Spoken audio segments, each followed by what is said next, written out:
नमस्कार दोस्तों, मैं हूं आपका होस्ट सूरज कुमार और आप देख रहे हैं NIOS IQ Hindi YouTube channel. दोस्तों, अगर आप NIOS के स्टूडेंट हैं और इस चैनल पर नए हैं तो प्लीज़ हमारे इस चैनल को सब्सक्राइब जरूर कर लें, क्योंकि यही एकमात्र ऐसा चैनल है जहां पर हम विस्तार पूर्वक NIOS के हर पुस्तक को पढ़ने वाले हैं। तो हम बात कर रहे थे पॉलिटिकल साइंस राजनीतिक विज्ञान, जिसका कोड है 317। इसमें हमने इकाई 1 जिसका शीर्षक है राजनीति विज्ञान का अर्थ और क्षेत्र, इसके पार्ट 1 को हमने पढ़ लिया था। आज हम बात करेंगे इसके पार्ट 2 की, और जब इसके पार्ट 2 की हम बात करेंगे तो आइए, राजनीति विज्ञान और राजनीति में अंतर लास्ट यहां तक हमने पढ़ लिया था। आज हम बात करेंगे राजनीति विज्ञान का क्षेत्र, यानी जो राजनीति विज्ञान का हम अध्ययन करते हैं उसका क्षेत्र कहां कहां तक फैला हुआ है। यहां हम राज्य की भूमिका, यहां पर हम राज्य की भूमिका, सरकार की कार्यप्रणाली और जनता के साथ इसके संबंधों को राजनीति विज्ञान के क्षेत्र के अंतर्गत अध्ययन करेंगे कि राजनीति का जो क्षेत्र है उसमें सरकार क्या कार्य करती है, राज्य की क्या भूमिका है, सरकार की क्या भूमिका है, और सरकार और जनता के बीच जो संबंध है उसका अध्ययन हम करेंगे। तो सबसे पहले हम बात करेंगे राज्य की भूमिका के बारे में। देखिए, आप और मैं वीडियो जहां से भी बना रहा हूं, मैं किसी राज्य से ही बना रहा हूं, या आप इस वीडियो को जहां से भी देख रहे हैं आप किसी राज्य से ही देख रहे हैं। चैप्टर में आगे बढ़ने से पहले आपको हम बता दें कि अगर आपको किसी भी सब्जेक्ट का या कोर्स का क्लासेस ज्वाइन करनी हो, जूम क्लासेस ज्वाइन करनी हो, या फिर असाइनमेंट चाहिए हो, तो दिए गए नंबर पर फ़ोन करके या व्हाट्सएप पर मैसेज करके आप हमसे संपर्क कर सकते हैं। तो राज्य की भूमिका, सबसे पहले समझिए राज्य क्या है। देखिए, राज्य एक क्षेत्र है, इस बात को याद रखिए।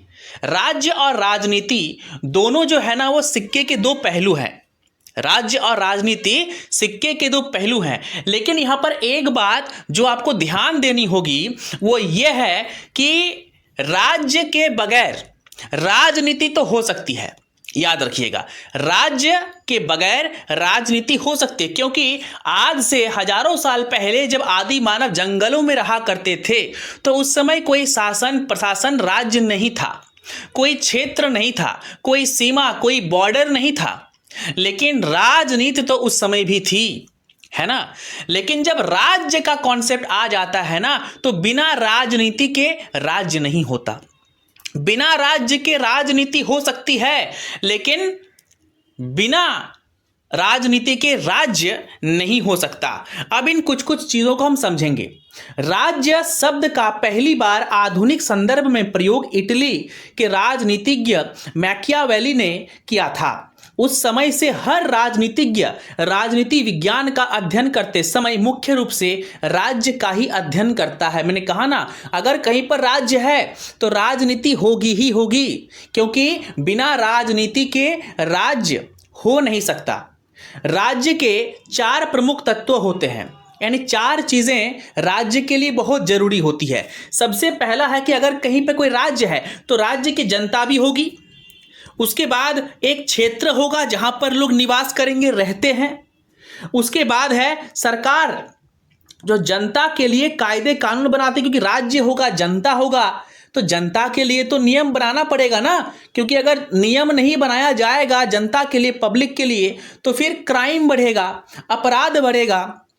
और चौथा है संप्रभुता, यानी संप्रभुता का अर्थ क्या होता है कि अगर मेरा कोई राज्य है, मान लीजिए भारत ही कोई देश है, तो संप्रभुता का अर्थ होता है कि भारत बिना किसी देश के, बिना किसी दूसरे बाहरी देश, व्यक्ति या संस्था के दबाव के बिना काम करेगी। यानी मैं झारखंड राज्य से हूं तो मुझे कोई दूसरा राज्य फोर्स नहीं कर सकता कि तुम ये करो, तुम वो करो, मेरी मर्जी, मैं जो करूंगा, है ना। तो ये राज्य की अपनी संप्रभुता होती है। चलिए, और धीरे धीरे जितना आगे बढ़ेंगे चैप्टर में, हम आगे भी डिस्कस करते जाएंगे अगले चैप्टर में। आगे देखिए यहां पर क्या कहा गया है। राज्य का आधार तथा भूमिका के बारे में अलग अलग लोगों की अलग अलग धारणाएं हैं। आधुनिक पश्चिमी उदारवादी विचारधारा ने, जिसके बारे में आप चौथे पाठ में अध्ययन करेंगे, 16वीं शताब्दी में पश्चिमी यूरोप में वाणिज्यिक क्रांति को बढ़ावा दिया। वाणिज्यिक क्रांति मीन्स औद्योगिकरण, बिजनेस को आगे बढ़ाया। देखिए उदारवाद, यहां पे एक टर्म आया है उदारवाद, इस चीज को समझिए, इस टर्म को समझिए। उदारवाद क्या है? देखिए लोकतंत्र का विस्तारित रूप ही ना वो उदारवाद है। यानी जब लोकतंत्र, बहुत ज्यादा लोकतंत्र में खुला छूट आपको मिल जाता है तो उसे हम उदारवाद कहते हैं। क्या कहते हैं उसे उदारवाद कहते हैं। क्योंकि लोकतंत्र में जो अधिकार आपको दिए जाते हैं वो अधिकार सीमित है, लेकिन उदारवादियों का कहना है कि लोकतंत्र के नाम पर जो अधिकार आप लोगों को दे रहे हैं ये कोई अधिकार नहीं है, ये लोकतंत्र नहीं है। वास्तविक लोकतंत्र तो तब कहा जाएगा जब हर एक व्यक्ति को हर चीज की अधिकारें दी जाएंगी, वो भी बिना किसी लिमिटेशन के, बिना किसी दायरे के। तो जब कोई दायरा नहीं होता लोकतंत्र में, जब कोई लिमिटेशन नहीं होती, जब कोई दायरा नहीं होता, तो उस वक्त हम कह सकते हैं कि यह सोच उदारवादी सोच है। यानी आपकी जो मर्जी आप पहनिए, आपका जो मर्जी आप खाइए, आपका जो मर्जी आप कीजिए, यह उदारवादी सोच है ना। इन क्रांतियों ने, यानी जो बिजनेस के लिए जो क्रांति हुई पश्चिमी दुनिया में, अमेरिका में और यूरोप में, खासकर इंग्लैंड में औद्योगिक क्रांति हुई, बिजनेस आगे बढ़ा, नए नए प्रोडक्ट बने, कंपनियां बनी, फैक्ट्रियां बनी और पूरे विश्व में ये अंग्रेज या फिर पश्चिमी देश अपने सामानों को बेचना आरंभ किया, है ना। और एक नया, ठीक है, चीज हमारे सामने आया, एक नया विचारधारा हमारे सामने लाई गई और उस विचारधारा का नाम था पूंजीवाद, कैपिटलिज्म।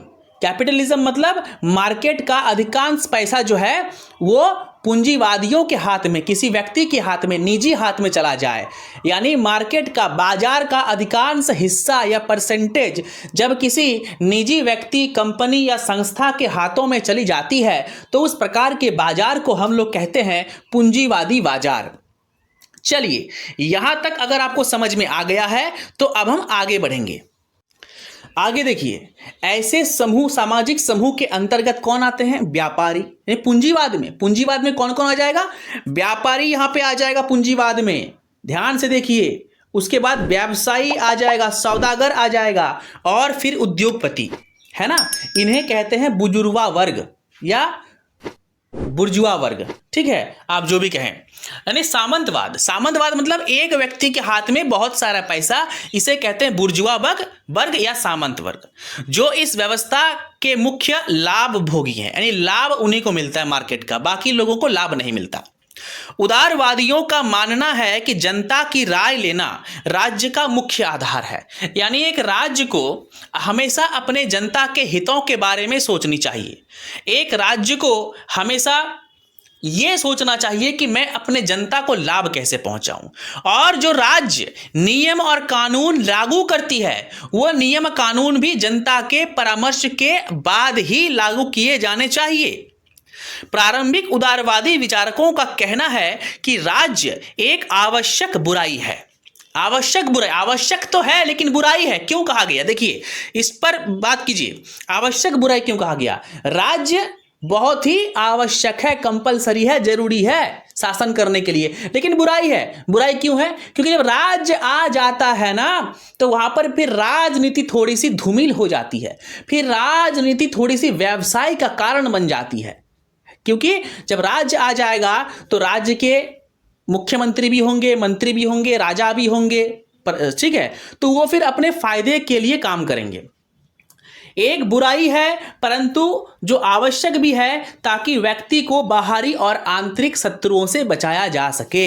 यानी आप और हम इस देश के निवासी हैं, और अगर बाहर से कोई आक्रमण होता शत्रुओं का तो हमें कौन बचाएगा? हमारा राज्य या हमारा देश हमें बचाएगी। चलिए यहां तक अगर हो गया हो तो हम लोग आगे बढ़ेंगे। इस मत के अनुसार एक अच्छी सरकार वो है जो कम से कम शासन करती है, यानी शासन के दायरे को कम करना।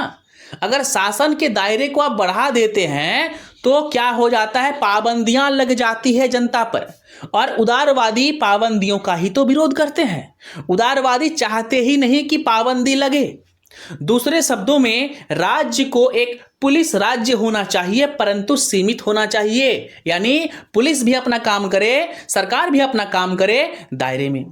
यह एक दूसरे अर्थ में भी सीमित होना चाहिए, जैसे कि 17वीं शताब्दी में मशहूर अंग्रेजी उदारवादी दार्शनिक जॉन लॉक ने कहा कि राज्य को केवल व्यक्ति के, देखिए राज्य को केवल क्या कहा गया, ध्यान से यहां देखिए कि राज्य को केवल व्यक्ति के प्राकृतिक अधिकार जैसे जीवन, स्वतंत्रता और संपत्ति की रक्षा करनी चाहिए, बाकी काम लोग, जनता खुद निर्धारित करे उसे क्या करना है क्या करना नहीं।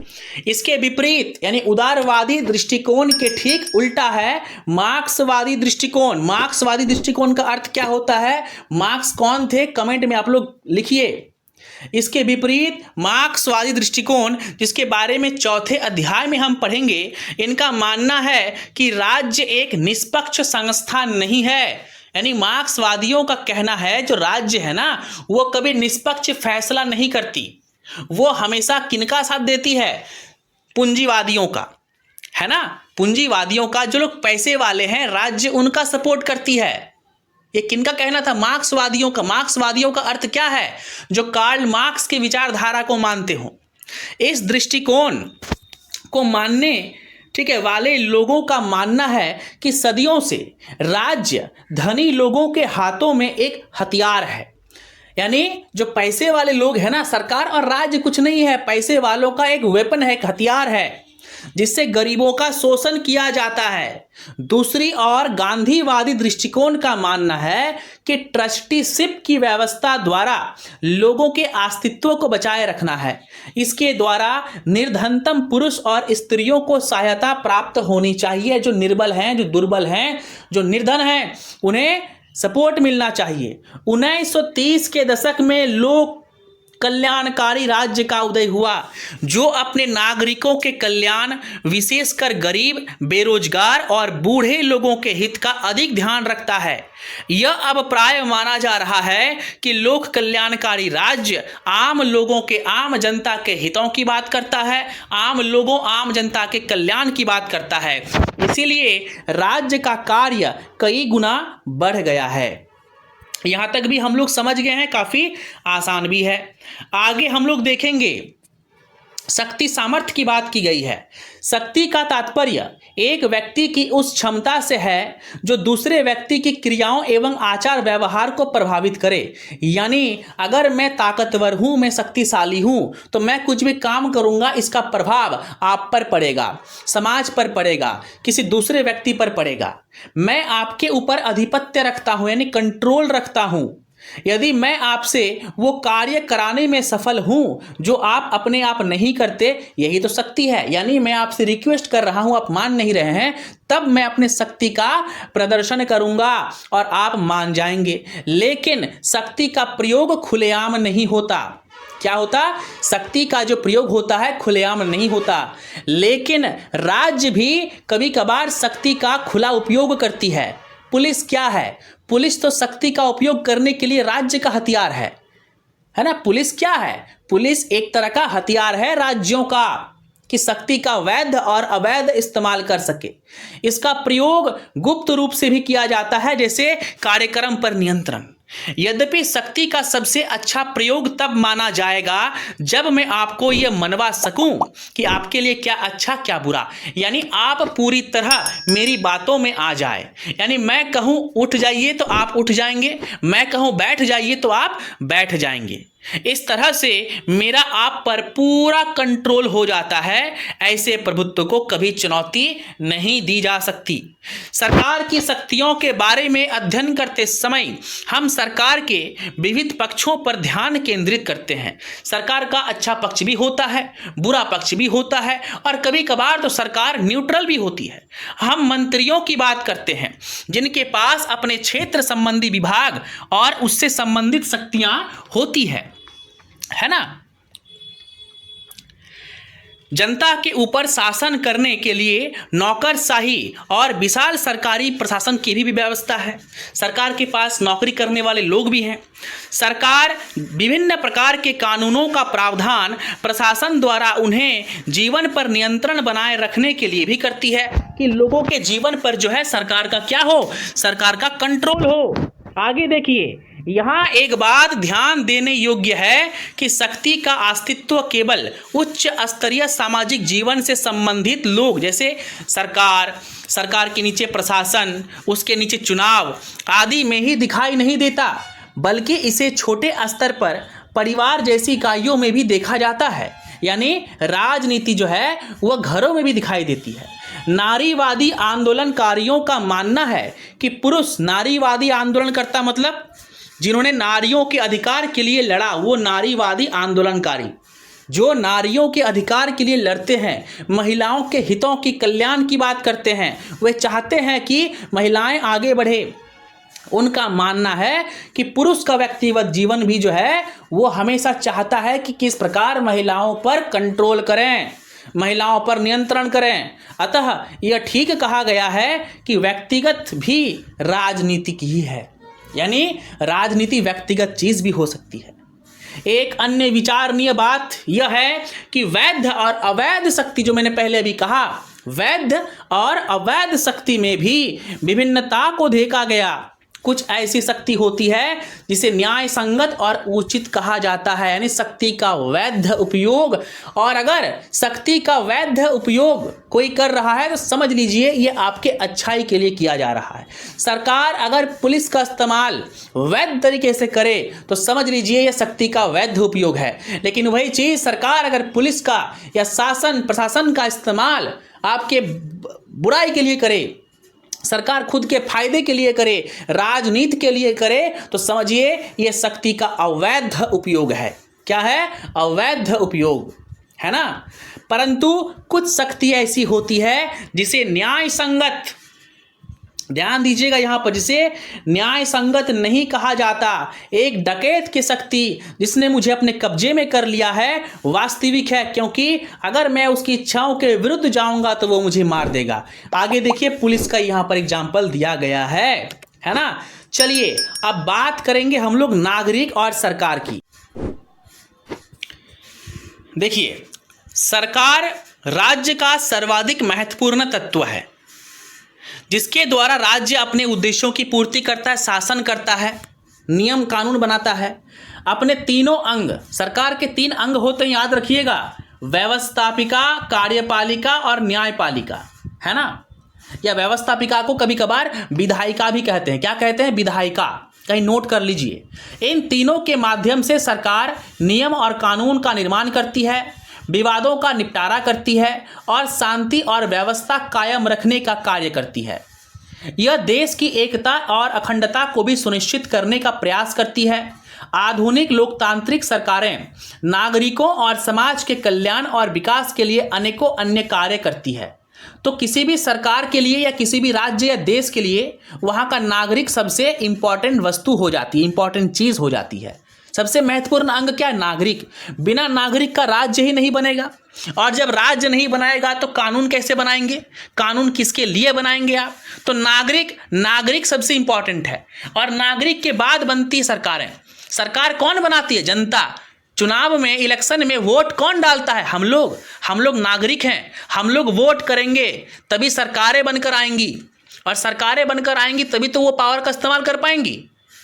तो सबसे इंपॉर्टेंट क्या हो जाता है? नागरिक सबसे इंपॉर्टेंट हो जाता है ना।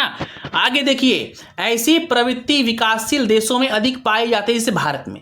नागरिक और सरकार के बीच पारस्परिक संबंध है। नागरिक राज्य के सदस्य होते हैं।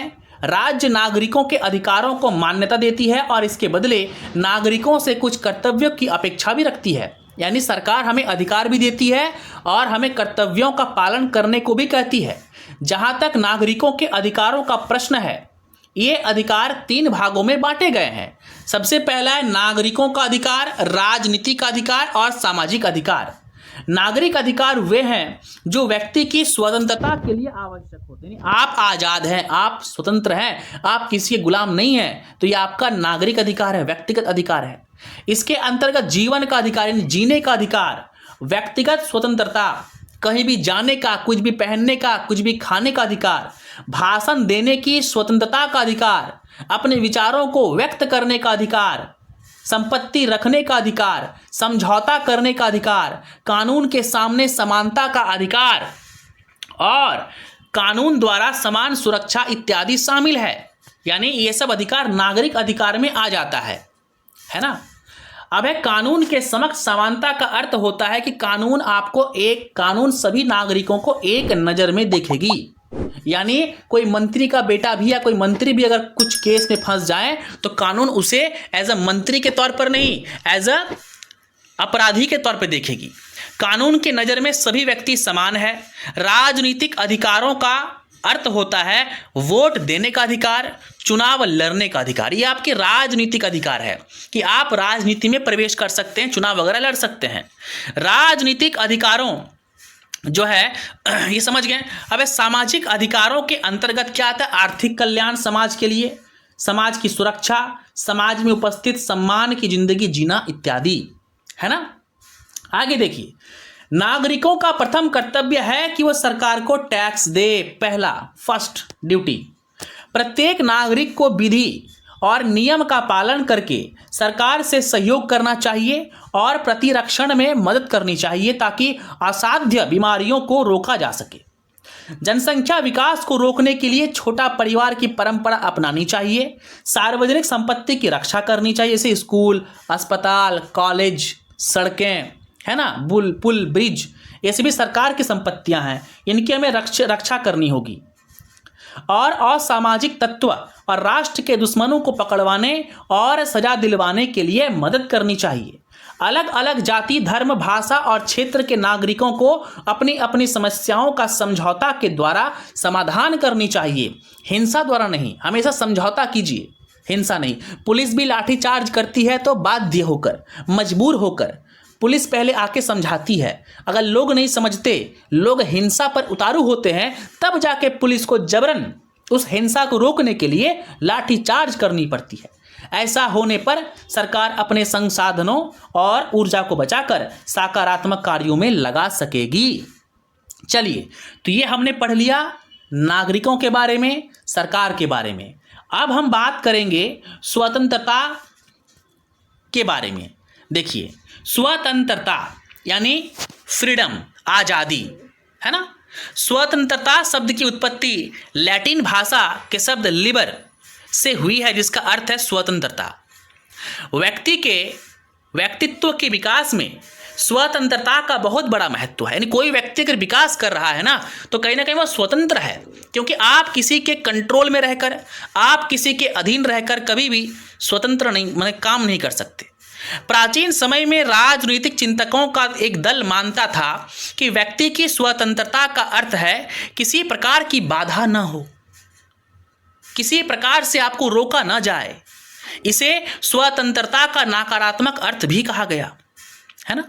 इस नकारात्मक चिंतन वाले लोगों का मानना है कि व्यक्ति को कार्य करने के लिए पूरी आज़ादी होनी चाहिए। अगर आप स्वतंत्र नहीं हैं तो यानी ये नकारात्मक है आपके प्रति।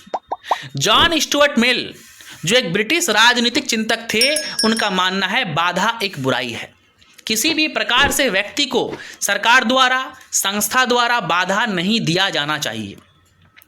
जॉन स्टुअर्ट मिल जो है आगे कहते हैं कि राज्य और समाज की तरफ से आने वाली बाधाओं से वो विशेष चिंतित थे।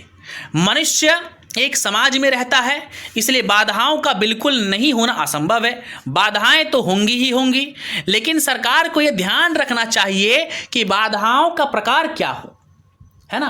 सकारात्मक चिंतक दल का मानना है कि व्यक्ति को वहीं तक स्वतंत्र होना चाहिए जहां तक उसकी स्वतंत्रता से दूसरे की स्वतंत्रता बाधित ना हो, यानी हमसे किसी और को दिक्कत ना हो।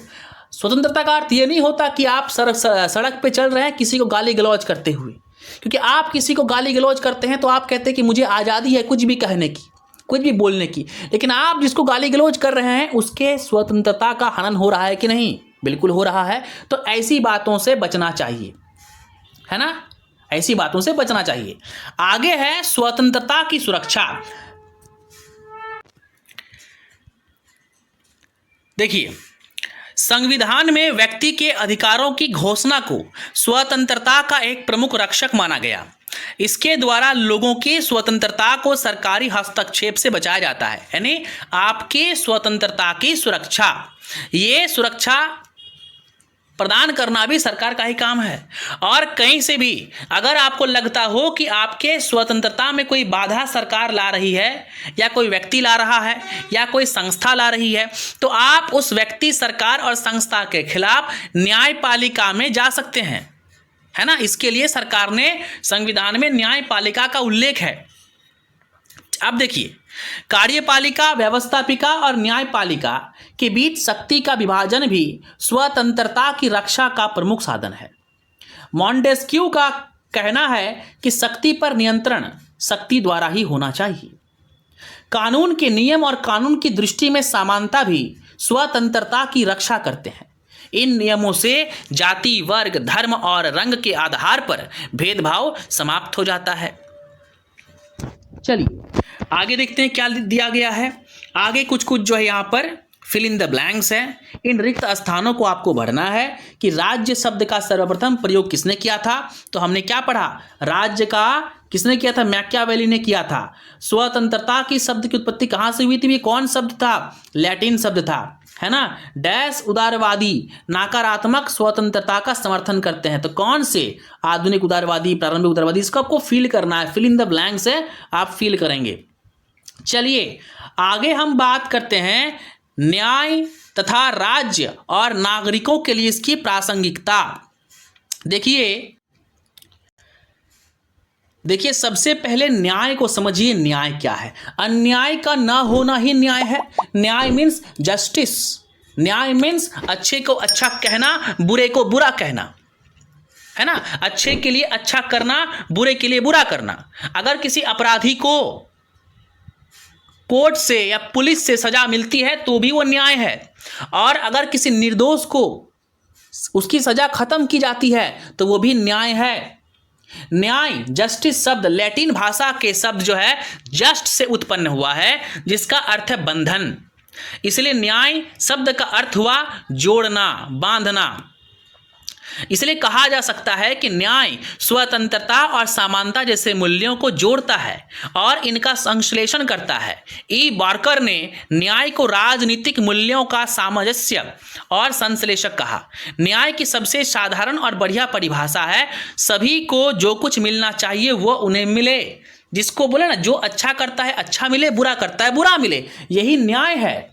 न्याय के पहलू की बात करें तो न्याय की क्या पहलू है, योग्यता, समानता, ये न्याय के पहलू आते हैं। तो योग्यता, जो योग्य हो, ध्यान से समझिए, आप कंपटीशन का एग्जाम देते हैं, है ना, आप तैयारी करते हैं, तो आप कहते हैं कि मैं पास हो जाऊं, अच्छा नंबर मिले, तो आप अच्छा लिखेंगे तो आपको अच्छा नंबर मिलेगा, ये न्याय है।